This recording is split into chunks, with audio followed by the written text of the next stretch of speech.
Hello everyone, आज date है 5 मार्च 2022 और इंडियन एक्सप्रेस न्यूज़पेपर एनालिसिस में आपका स्वागत है। इस वीडियो में हम इंडियन एक्सप्रेस न्यूज़पेपर की इंपॉर्टेंट न्यूज़ को एग्जाम के पॉइंट ऑफ व्यू से डिस्कस करेंगे। नीचे डिस्क्रिप्शन बॉक्स में Telegram channel Volcano IAS academy का लिंक दिया हुआ है। आप Telegram channel Volcano IAS academy के साथ में जुड़ सकते हैं। वहाँ पर हर exam means UPSC, state PSC and other exams के पॉइंट ऑफ व्यू से काफ़ी इंपॉर्टेंट इन्फॉर्मेशन आप सभी के साथ में शेयर की जाती है। तो चलो स्टार्ट करते हैं। वीडियो को स्टार्ट करेंगे एक ज्योग्राफिकल मैप क्वेश्चन के साथ में। और आज आपका क्वेश्चन ये है कि केन रिवर को आपको मैप में व्यू करना है, फिर इससे रिलेटेड हर इंपॉर्टेंट फैक्ट्स को एंड इन्फॉर्मेशन को कमेंट बॉक्स में टाइप करना है। इंडियन एक्सप्रेस न्यूज़पेपर के फ्रंट पेज पर जो इंपॉर्टेंट न्यूज़ है वो रशिया यूक्रेन वॉर को लेकर के है। आप सभी को पता है कि रशिया ने यूक्रेन के ऊपर जब से अटैक किया है तब से बहुत सारे पॉइंट्स को लेकर के इंडिया भी वहाँ पर वरीड है, क्योंकि हमारे इंडिया के बहुत सारे स्टूडेंट जो मेजरली फोकस्ड है मेडिकल स्टडीज़ के लिए वहाँ पर ट्रैप हो गए हैं इस वॉर की सिचुएशन में। तो उनको वहाँ से इवैक्यूएशन की जो प्रोसीजर है उसमें रेगुलर इंडिया लगा हुआ है, अपनी तरफ से कोशिश कर रहा है वहाँ कर जो भी रीजनल कंट्रीज़ हैं उन सभी की हेल्प, कोऑपरेशन और सपोर्ट के थ्रू इस इशू को सॉल्व करने की इंडिया कोशिश कर रहा है। अब यहाँ पर इंडिया ने यूनाइटेड नेशन सिक्योरिटी काउंसिल में स्टार्टिंग में एक रेजोल्यूशन पास करवाने की कोशिश की गई कि रशिया ने जो अटैक किया है वो गलत है, इसको लेकर के हम रेजोल्यूशन पास करें ताकि रशिया को काउंटर कर सके। वहाँ पर इंडिया ने चाइना यूएई के साथ में मिलकर के वहाँ पर एब्सटेन किया। रशिया ने अपनी वीटो पावर की वहाँ पर यूज़ किया। उसके बाद में जनरल असेंबली में इस मुद्दे को रखा जाता है और रेजोल्यूशन पास करवाने की कोशिश की जाती है। वहाँ पर भी इंडिया ने एब्सटेन किया और अभी प्रेजेंट टाइम में United nation human rights council में इस इशू को डिस्कस किया जा रहा है कि क्यों ना एक इंटरनेशनल कमेटी बनाई जाए और जो भी वहाँ के जो लोग हैं, यूक्रेन के जो लोग जो इससे इफेक्ट हुए हैं, उनके ऊपर क्या इफेक्ट देखने को मिला, इसके अलावा इसका क्या एक तरीके से अगर हम देखें तो जो भी राइट्स हैं उनको किस तरीके से हम सिक्योर कर सकते हैं या जो भी इशू है उनको किस तरीके से सोल्व कर सकते हैं, ये जो कमेटी है उन सारे पॉइंट्स को व्यू करेगी। तो वहाँ पर भी इंडिया ने अपना एब्सटेन मीन्स जो मीडिएशन की पॉलिसी है, जो लिबरल पॉलिसी है, उसी को फॉलो किया है। United nation human rights council की अगर हम बात करें 2006 में इसको बनाया गया। पहले जो कमेटी थी उसको रिप्लेस करके इसको बनाया गया और इसका मेजर फोकस ये है कि जो भी ह्यूमन राइट्स का पूरे वर्ल्ड में, पूरे ग्लोबली लेवल पर अगर कहीं भी वायलेशन होता है तो उन सभी को प्रोटेक्ट करना, सिक्योर करना इस ऑर्गेनाइजेशन का मेन काम है। आपका क्वेश्चन ये है कि United nation human rights council का हेडक्वार्टर कहाँ है, ये आपको कमेंट बॉक्स में बताना है। नेक्स्ट इंपॉर्टेंट आर्टिकल है मेघालय एनडीए रूल्ड स्टेट है और वो 9th स्टेट बन गया है पूरे इंडिया में जिन्होंने सीबीआई को जनरल कंसेंट देने से अपना जो अप्रूवल है उसको विड्रॉ कर लिया है। अब ये जनरल कंसेंट क्या होती है इसके बारे में एक्सप्लेन पेज पर अच्छे से व्यू कर रखा है, अच्छे से एक्सप्लेन कर रखा है। वहाँ पर हम इस आर्टिकल को अच्छे से आज डिस्कस करेंगे। नेक्स्ट इंपॉर्टेंट आर्टिकल, ऑस्ट्रेलिया के cricketer spinner bowler Mister Shane Warne, उनकी डेथ हो गई है। वो काफ़ी अच्छे गेंदबाज थे और जो टेस्ट क्रिकेट है उनमें उनका काफ़ी अच्छा रोल रहा है। अचानक से सडनली उनकी इस तरीके से डेथ होना एक तरीके से जो अगर हम क्रिकेट जगत में देखें या स्पोर्ट्स एक्टिविटी में देखें या फिर अगर हम पर्सनल पॉइंट ऑफ व्यू से देखें तो अगर आपने कभी उनको खेलते हुए देखा हो या अगर आपको क्रिकेट पसंद है तो आपने अगर शेन वॉर्न को देखा हो तो आपको पता लगेगा कि वो कितने अच्छे स्पिनर बॉलर थे। ओके, अगर आप आर अश्विन को इन सबको देखते हैं, आर अश्विन जो है, इसके अलावा रविंद्र जडेजा को जो आज के मैच में काफ़ी अच्छा उन्होंने प्ले किया है, ये सारी चीज़ें अगर आप स्पोर्ट्स को फील करते हो, लाइक करते हो तो आपको पता होगा कि शेन वॉर्न क्या एक इम्पोर्टेंट जेम था क्रिकेट के लिए। और अभी प्रेजेंट टाइम में आईपीएल स्टार्ट होने वाला था तो इंडिया में उनकी विजिट भी होती, लेकिन अचानक से उनकी डेथ हो गई और ये काफ़ी एक तरीके से एक मेजर डिक्रीज़ है, एक मेजर लॉस है जिसको उनकी जगह जो है उनको कोई भी फिल नहीं कर सकता है। नेक्स्ट इंपॉर्टेंट आर्टिकल यहाँ देखिए, देखो जो नेक्स्ट आर्टिकल है वो रिलेटेड है स्पेसिफिक अगर हम बात करें तो यहाँ पर पेज नंबर 7 पर आप देखिए, गवर्नमेंट ने अपना एक नोटिफिकेशन, सेंट्रल गवर्नमेंट ने अपना एक नोटिफिकेशन निकाला है कि जो भी कंस्ट्रक्शन साइट्स हैं, जो भी जहाँ पर भी इस तरीके की कंस्ट्रक्शन एक्टिविटीज़ हो वहाँ पर किस तरीके से कितने ग्रीनरीज होनी चाहिए, कितने ट्री कवर होना चाहिए, इसके ऊपर क्या फोकस किया जाना चाहिए। तो यहाँ पर गवर्नमेंट ने अपना वर्क निकाला है कि 10% ट्री कवर होना चाहिए। अब इसको लेकर के गवर्नमेंट इसको लेकर के रूल निकाले, उससे पहले उन्होंने 2 मंथ्स के लिए ओपन रखा है कि लोग अपने ओपिनियन दें, जिनको भी अपना सुझाव देना है, सजेशंस देने हैं, वो यहाँ पर रख सकते हैं। उसके बाद में फाइनल इस तरीके की जो रिपोर्ट है वो गवर्नमेंट के द्वारा पब्लिश की जाएगी। ओके, ट्री कवर बढ़ाने से क्या हो रहा है, गवर्नमेंट इसलिए भी इसके लेकर के फोकस कर रही है क्योंकि मेजर सिटीज़ में अगर हम देखें तो पोल्यूशन लेवल बहुत ज़्यादा इंक्रीज़ होता जा रहा है और उसको काउंटर करने के लिए जो भी कार्बन एमिशन होता है उसको हमें काउंटर करना है। अगर हमें ट्रैप करना है तो हमें ग्रीनरीज जो है वो ज़्यादा से ज़्यादा इंक्रीज़ करनी होगी। IPCC की जो रिपोर्ट है, अभी 6th रिपोर्ट का जो सेकेंड पार्ट रिलीज़ हुआ कुछ टाइम पहले, उसमें हमने देखा कि जो हमारी मेगा सिटीज़ हैं वहाँ पर तो बहुत ज़्यादा प्रॉब्लम आने वाले टाइम में इंक्रीज़ होने वाली है। हीट वेव्स, बहुत सारे इश्यूज सामने देखने वाले हैं। तो इन सभी से अगर हमें निपटना है तो हमें वो सारे बेसिक चीज़ें करनी होगी ताकि इस तरीके के इश्यूज को हम सोल्व कर पाएँ। नेक्स्ट यहाँ पर जो आर्टिकल है, ये आर्टिकल रिलेटेड है तेलंगाना गवर्नमेंट को लेकर के। तेलंगाना जो चीफ मिनिस्टर हैं वो चाहते हैं कि 7 मार्च से वहाँ पर बजट सेशन स्टार्ट होने वाला है। अब क्या होता है कि हमारा जो कॉन्स्टिट्यूशन है उसमें बोला गया है कि जब भी जनरल असेंबली हो, जनरल असेंबली के इलेक्शन हो, उसके बाद में जब भी पहली मीटिंग हो तो उस पहले सेशन में क्या होना चाहिए, उस पहले सेशन में ये होना चाहिए कि जो हमारे गवर्नर हैं वो एड्रेस करेंगे। ओके, और जब भी साल का पहला सेशन होता है, जब भी हमारे जो गवर्नर हैं वो एड्रेस करेंगे। इस तरीके से ये जो प्रोसीजर है वो कंप्लीट होता है। ओके, अब इस प्रोसीजर में क्या होता है कि जब गवर्नर इस तरीके से एड्रेस करते हैं उसके बाद में जो असेंबली का जो प्रोसीजर है वो स्टार्ट हो जाता है। अब तेलंगाना के चीफ मिनिस्टर ये चाह रहे हैं कि वो प्रोसीजर क्यों किया जाए, प्रोसीजर को एलिमिनेट भी तो किया जा सकता है ना, क्या ज़रूरत है कि गवर्नर जो है वो एड्रेस करे। इसके लिए वो अल्टरनेट ढूंढ रहे हैं। उन्होंने बोला कि लास्ट ईयर जब मानसून सेशन हुआ था तो वो कंप्लीट नहीं हो पाया था, मतलब एक तरीके से एक जो ख़त्म जो होता है, एंडिंग जो होती है वो नहीं हो पाया था, तो हम वहीं से शुरुआत कर सकते हैं।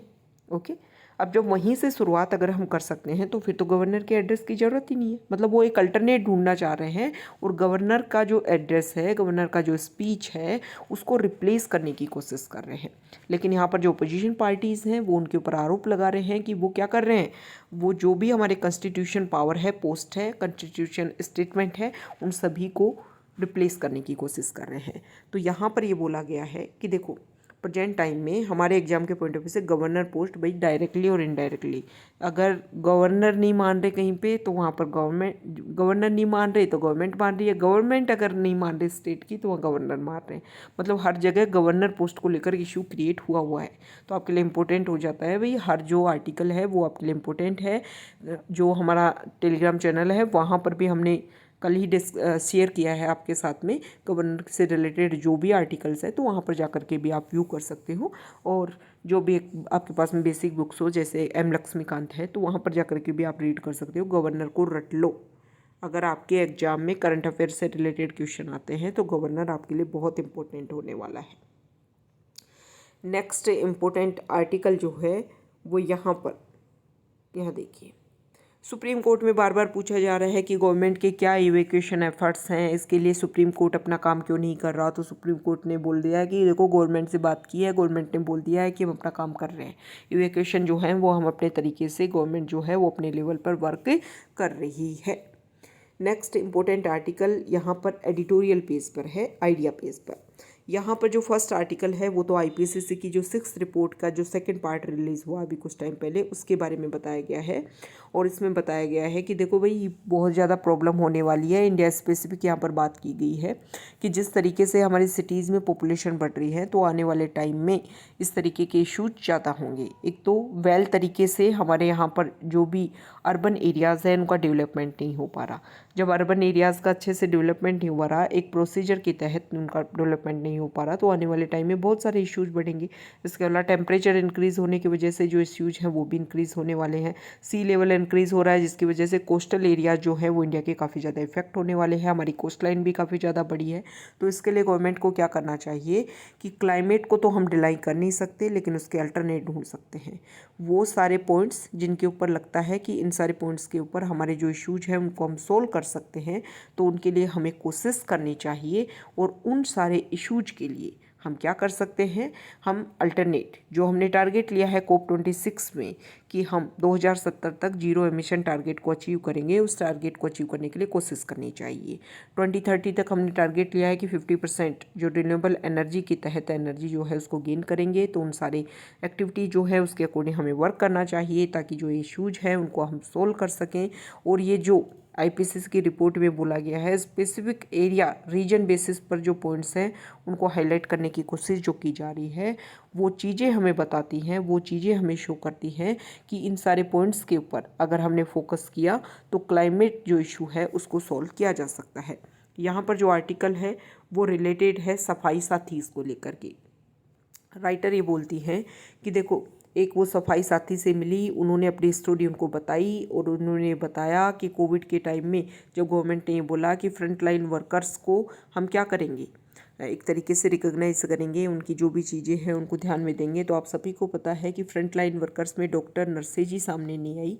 हमारी सोसाइटी के बहुत सारे पार्ट, जिसमें सफाई कर्मचारी, जिन्होंने वो सारी चीज़ें, आपके मास्क, आपकी जो भी प्लास्टिक सीट थी जो जिससे फेस कवर करना था, इसके अलावा बहुत सारी चीज़ें, ग्लव्स हैं, इन सभी को सिक्योर करने में, इन सभी को वेल तरीके से डिस्ट्रॉय करने में काफ़ी इम्पोर्टेंट उनका रोल रहा है। लेकिन कोविड के टाइम में बहुत सारी चीज़ें ऐसी रही जिसकी वजह से उनको रिकॉग्निशन जितनी मिलनी चाहिए थी उतनी नहीं मिल पाई। तो यहाँ पर राइटर का ये बोलना है कि जो भी हमारा स्वच्छ भारत मिशन है उसमें एक इम्पोर्टेंट रोल होना चाहिए। इसके अलावा जिनका इम्पोर्टेंट रोल है उस प्रोग्राम को इम्प्लीमेंट करने में उनकी रिकॉग्निशन वेल तरीके से होनी चाहिए। उनके लिए कुछ बेसिक इंफ्रास्ट्रक्चर प्रोवाइड करना चाहिए, ताकि उनकी जो प्रॉब्लम्स हैं उनको सॉल्व किया जा सके। इसके अलावा राइटर ये भी बोल रहे हैं कि देखो, जो भी हमारी कुछ चीज़ें हैं, वैसे गवर्नमेंट की अगर हम प्रेजेंट टाइम में बात करें तो ई श्रम, उन्होंने एक पोर्टल लॉन्च किया है जहां पर इस तरीके की जो भी अनऑर्गेनाइज सेक्टर में वर्कर्स हैं वो अपना आपको रजिस्टर कर सकते हैं, जिनके लिए गवर्नमेंट जो है वो सोशल सिक्योरिटी जैसी चीज़ें हैं वो अवेल करवा सकती है। नेक्स्ट गवर्नमेंट है, नेक्स्ट आर्टिकल। यहाँ पर देखो, अभी प्रेजेंट टाइम में जो डाटा जिसको लेकर के US और इंडिया के बीच में मीटिंग हुई, तो उसके बारे में बताया गया है कि हमारे जो डाटा है वो सेल के लिए नहीं है। ओके, तो डाटा प्रोटेक्शन के लिए इंडिया मेजरली इस टाइम फोकस कर रहा है कि हमारे इंडिया की जो डाटा है वो बाहर ना जाए। उसके लिए हम इंडिया के लेवल पर अगर हम देखें तो कुछ प्रॉब्लम है इंफ्रास्ट्रक्चर बेसिस, उन सभी को इंडिया को सॉल्व करना चाहिए, ताकि डाटा को हम सिक्योर कर सके और जो भी पर्सनल इन्फॉर्मेशन है उसको बाहर नहीं भेजा जाए। यहाँ पर जो आर्टिकल है, अभी देखो एक इशू देखने को मिला है, आपको भी लगेगा कि यार ऐसा भी होता है क्या।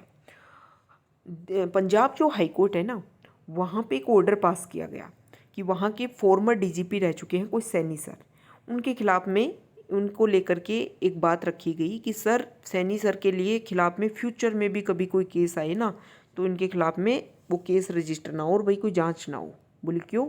बोलिए गवर्नमेंट में रहे थे तो हो सकता है फ्यूचर में इनके खिलाफ में कुछ फॉल्स एलिगेशन लग जाए। तो सुप्रीम कोर्ट को लगा कि अच्छा, फ्यूचर में भी आप ऐसे सुरक्षा दे देते हो कि फ्यूचर में भी, मतलब सुनने पे लगा कि भाई हम डेमोक्रेसी के लिए काम कर रहे हैं। डेमोक्रेसी जो इंस्टीट्यूशन उसमें प्रेजेंट टाइम में एग्जिस्ट करते हैं, जहाँ पर एक बेसिक फाउंडेशन ही होता है ट्रांसपेरेंसी, सबके लिए इक्वलिटी। आप कैसे फ्यूचर में इनके खिलाफ में कोई केस हो और उसके खिलाफ में उनको सुरक्षा दे सकते हो? तो ऐसे इंसिडेंट भी प्रेजेंट टाइम में इंडिया में हो रहे हैं कि प्रोटेक्शन देने के नाम पे आप फ्यूचर के केसेस में भी उनको सुविधाएं दे रहे हो। अब ये यूपी की बात आ गई, 10 मार्च को रिजल्ट आने वाला है, तो यहाँ पर बताया गया है कि भाई क्या रिजल्ट रहेगा, OBC किस पलड़े बैठेगी, बीजेपी आएंगे या फिर सपा आएगी, या फिर यहाँ पर एक तरीके से अलायंस गवर्नमेंट देखने को मिलेगी, क्या मिलेगा। तो यहाँ पर ये बताया गया है कि देखो, नॉन यादव जो OBC के पार्ट है वो डिसाइड करेंगे कि गवर्नमेंट किसकी बनेगी। अभी तक जो प्रेजेंट टाइम में जो गवर्नमेंट है उन्होंने डिसीजन जो है वो majorly focus non Yadav OBC ने ही लिया था। यहाँ पर जो फ्रंट पेज में हमने डिस्कस किया था ना, जनरल कंसेंट, उस वर्ड के बारे में बताया गया है कि हमारे इंडिया में मेघालय 9th स्टेट हो गया है जिसने ये जनरल कंसेंट देने से मना कर दिया है। अब ये जनरल कंसेंट होती क्या है, तो Delhi special police establishment act 1946 का जो सेक्शन 6 है उसमें सीबीआई जो है उसको क्या करना चाहिए, स्टेट गवर्नमेंट को, मतलब सीबीआई को कोई जांच करनी है स्टेट में, तो स्टेट गवर्नमेंट से उसको एक जनरल कंसेंट लेनी होती है किसी भी स्टेट में अगर उसको कोई इन्वेस्टिगेशन करना होता है। दूसरी तरफ अगर हम देखें तो national investigation agency means NIA act 2008 के अंदर ये एजेंसी बनी और इन्होंने कंट्री के आर पार जुरिडिक्शन की इनके पास पावर है, मतलब किसी पूरे कंट्री में कहीं भी ये जांच करें, इनको कोई जनरल कंसेंट की ज़रूरत नहीं है, सीबीआई को कंसेंट की ज़रूरत है। स्टेट गवर्नमेंट जो है वो सीबीआई को क्या कर सकता है, या तो केस स्पेसिफिक या फिर जनरल, मतलब जनरल में जैसे कि कोई भी जनरल केस है तो उसमें तो जनरल कंसेंट, और अगर कोई केस स्पेसिफिक जो है वो इस तरीके की कंसेंट लेनी होती है। तो जनरल कंसेंट जो है वो सीबीआई को कोई करप्शन चार्ज अगर लगा हुआ है, सेंट्रल गवर्नमेंट का कोई एम्प्लॉय है और स्टेट से कोई कंसर्न है उसका, तो उसको लेकर के जनरल कंसेंट, ठीक है। इसके बिना जो सीबीआई है would have to apply to the state in every case and before taking every action.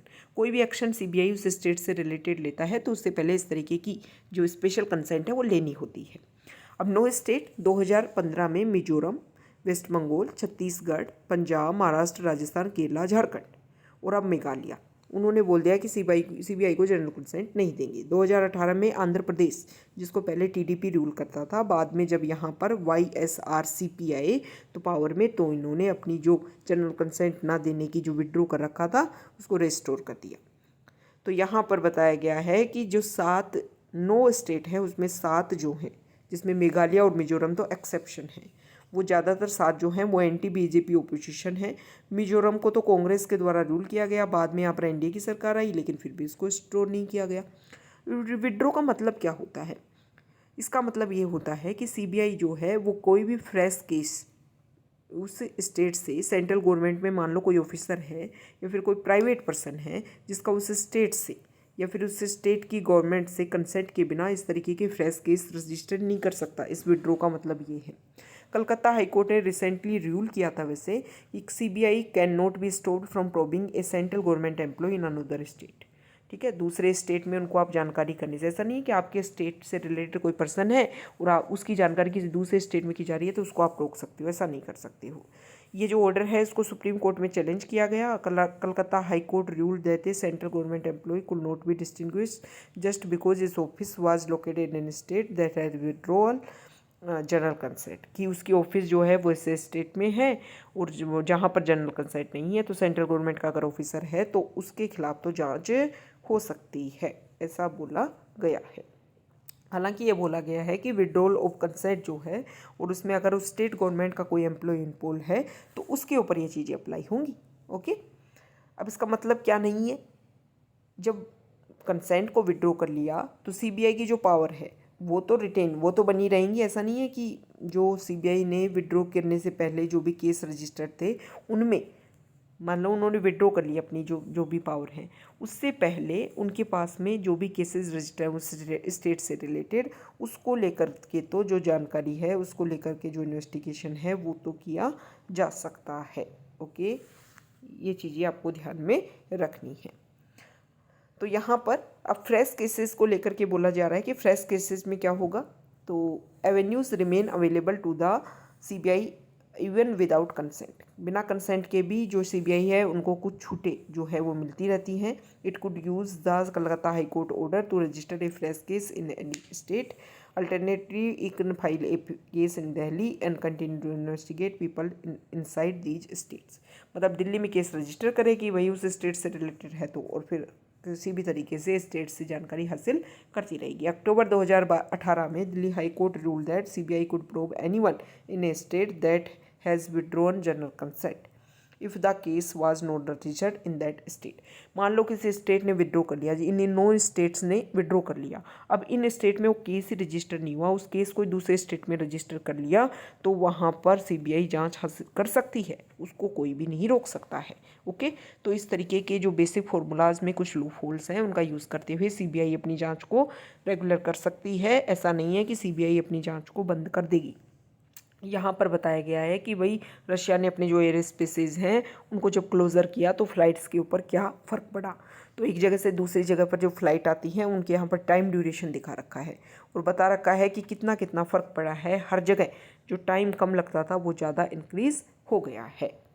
तो ये आज का हमारा इंडियन एक्सप्रेस न्यूज़पेपर का डिस्कशन था। अगर आप यहाँ तक आ गए हैं तो वीडियो आपको अच्छा लग गया है तो प्लीज़ वीडियो को लाइक कर दीजिए, आप शेयर कर दीजिए और चैनल को सब्सक्राइब कर दीजिए। Okay, thank you.